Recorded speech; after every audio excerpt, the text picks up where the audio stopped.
Este ejercicio nos pide determinar la corriente de cada elemento de la red a través de dos métodos. Uno va a ser por el método de Kirchhoff y otro va a ser por divisor de voltaje. Del problema planteado anteriormente, vamos a comenzar resolviendo por ley de Kirchhoff. Nosotros sabemos que para hacer un análisis de un circuito por ley de Kirchhoff tenemos que tener nuestros elementos agrupados. En estas agrupaciones no podemos tener elementos iguales. Esta sería nuestra primera agrupación. Notamos que tenemos elementos diferentes. Nuestra segunda agrupación, elementos diferentes, y nuestra tercera agrupación, todas con elementos diferentes. Posteriormente tenemos que proponerle un sentido a estas agrupaciones. Sentido 1, el sentido de 2 y el sentido de 3. Con esto observamos que tenemos dos nodos uniendo a nuestras agrupaciones, que sería este nodo y este nodo. Ahora observamos que tenemos dos mallas, esta es nuestra malla 1 y nuestra malla 2. Necesitamos proponerles un sentido a estas mallas. El sentido propuesto es el siguiente. Ya teniendo el análisis de nuestro diagrama completo, podemos pasar a dar inicio a la resolución del ejercicio. Vamos a comenzar haciendo ley de Kirchhoff en corriente en el nodo 1, que es este. Nosotros sabemos que para hacer una ley de Kirchhoff, un análisis de ley de Kirchhoff por corriente, tenemos que analizar el sentido de nuestras agrupaciones con respecto al nodo en el que vamos a trabajar. En este caso, nuestra agrupación número 1 está entrando al nodo I, al nodo 1. Por lo tanto, I1 será negativo porque está entrando al nodo 1. Nuestra agrupación 2 está saliendo del nodo 1, por lo tanto es positiva. Y nuestra agrupación 3 también está saliendo del nodo 1, por lo tanto es positiva. Todo esto igualando a 0. Aquí podemos observar que si nosotros despejamos I1, nos queda de la siguiente manera. I1 es igual a I2 más I3.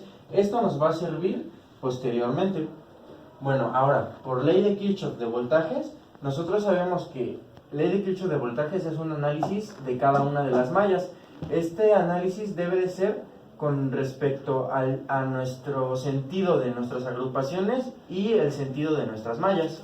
Aquí podemos observar que la agrupación 1 tiene el mismo sentido que nuestra malla 1, por lo tanto B1 es positivo. Tenemos también el mismo sentido de nuestra malla 1 con respecto a la agrupación 2, por lo tanto B2 es positivo y todo esto igualado a 0. Pasamos al análisis de la malla 2. En malla 2 tenemos que el sentido de nuestra agrupación número 3 es igual al sentido de la malla 2, por lo tanto B3 es positivo. Pero aquí vemos una diferencia. El sentido de nuestra malla va así, pero la agrupación número 2 va así, en sentidos contrarios, por lo tanto nuestro B2 sería negativo y esto igualado a 0. Procederemos a hacer la caída de voltaje para cada elemento. En B1 tenemos Z1 menos el valor de nuestra fuente 1. En B2 tenemos Z2 por I2 y en B3 Z3 por I3. Ahora, con respecto a esto, haciendo el análisis en M1 y en M2, tenemos que M1 aquí es B1 más B2.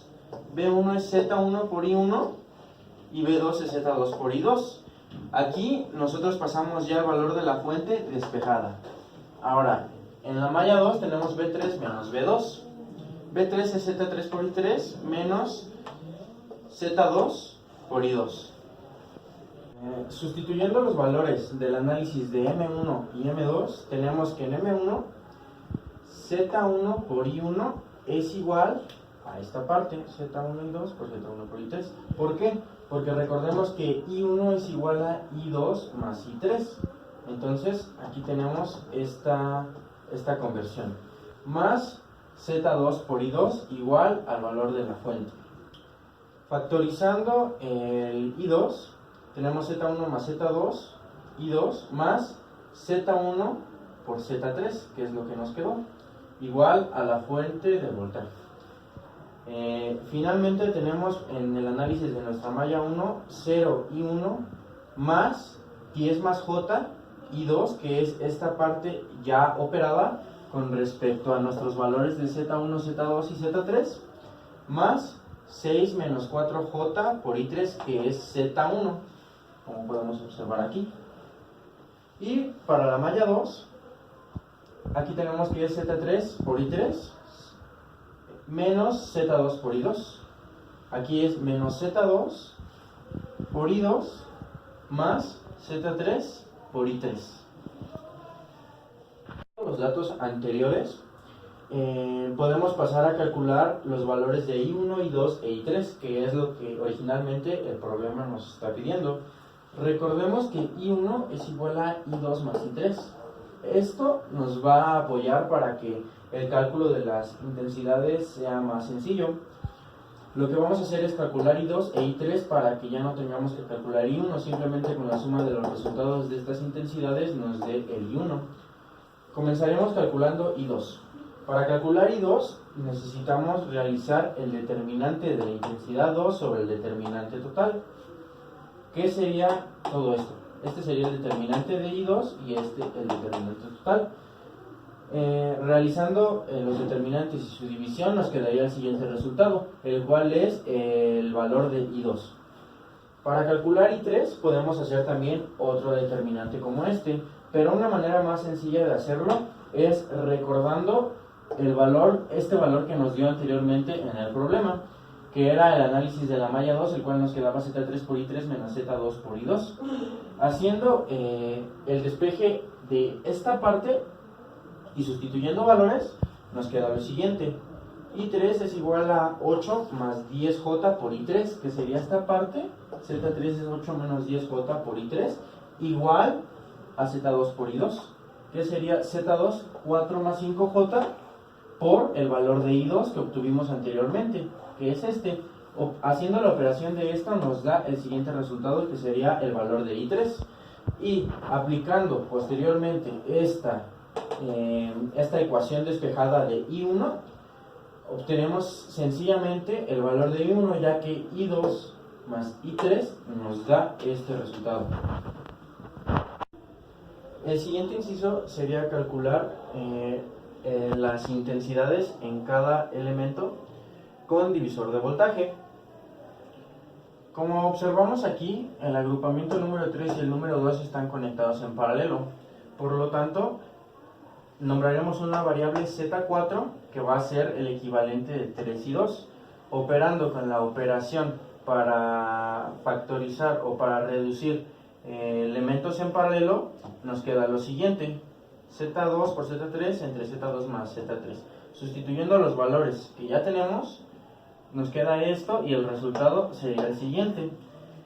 Entonces, ya teniendo esto reducido, nos queda un elemento en serie. Sería solamente esto y esta rama sería el equivalente, que es Z4. Entonces, si tenemos un elemento en serie, podemos aplicar divisor de voltaje. Aplicando divisor de voltaje en 3, 4, nos queda Z4 sobre Z1 más Z4 por el valor de la fuente. Esto nos arroja el resultado siguiente. Y podemos observar que como está conectado el paralelo, lo que calculamos, el voltaje de 2 a 4 es igual al voltaje de 2 y al voltaje de 3, que serían estos de acá. Ahora, para calcular el voltaje de 2 a 1, como también está en serie, es exactamente lo mismo, simplemente cambiamos la variable que queremos, que es Z1, entre Z1 más Z4 por el valor de la fuente de voltaje. Eso nos arroja el siguiente resultado. Ya teniendo esto, podemos obtener las intensidades a través de la ley de Ohm. Tenemos que voltaje es igual a Z por I. Haciendo el despeje, nuestra intensidad nos quedaría a voltaje sobre Z. En I1, aplicando V1 sobre Z1, nos queda el siguiente resultado. I2, voltaje 2 sobre Z2, operándolo nos queda el siguiente resultado. E I3, voltaje 3 sobre Z3, el siguiente resultado. Como observamos, los resultados que nos quedaron en nuestras tres intensidades por divisor de voltaje son exactamente las mismas intensidades que nos quedaron a través del método de Kirchhoff. Y bueno, esa sería la resolución de nuestro ejercicio. Espero que hayan entendido.